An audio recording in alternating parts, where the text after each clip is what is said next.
Are you feeling confused, concerned, worried, even powerless about your retirement accounts and the serious cash that you've set aside for your future? You're not alone. Many people have felt the same way, especially during the last 6 or 7 years, where in this volatile market, we've seen some people lose as much as 30% on their retirement accounts. How do you protect yourself against those types of uncertainties? How do you create stability?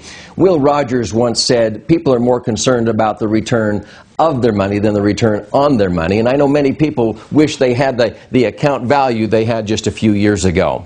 I've been a financial strategist and retirement specialist for 34 years, and the best vehicle and strategy that we have found is an indexed universal life, where you maximum fund an insurance contract and the return that the insurance company credits is linked to an index such as the S&P 500, the Dow Jones, or the Euro Stock Index. When that market loses, you don't lose because your money's actually not invested in the market. So you get a 1 or a 2 or 3% guaranteed return.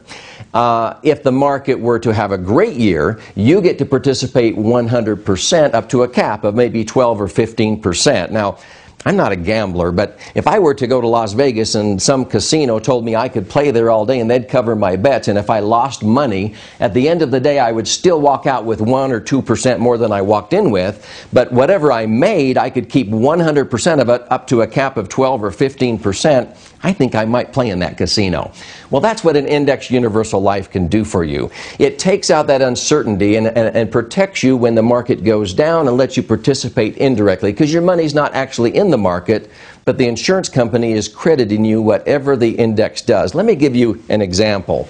The last 8 years, from 2000 to 2007, if you would have invested $100,000 in the market in the S&P, for example, during those volatile years, you would have lost as much as 14 and 17% consecutive years in 2001 and 2002.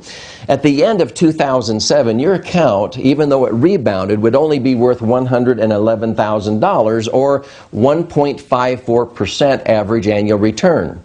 With this strategy of indexing, you would have received a 1% guaranteed return in a down market and up to a 15% gain in an up market, and that was the cap. Instead of $111,000 being in the market, if you were using this indexing strategy, your account value would be $164,846.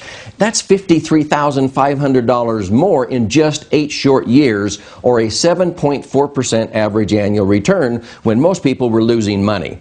Since 1950, if you would have had this strategy, you would have ended up, instead of with $8 million, starting with $100,000 being in the market, you would have $11 million. That's $3 million more cash using the indexing strategy rather than being at risk in the market.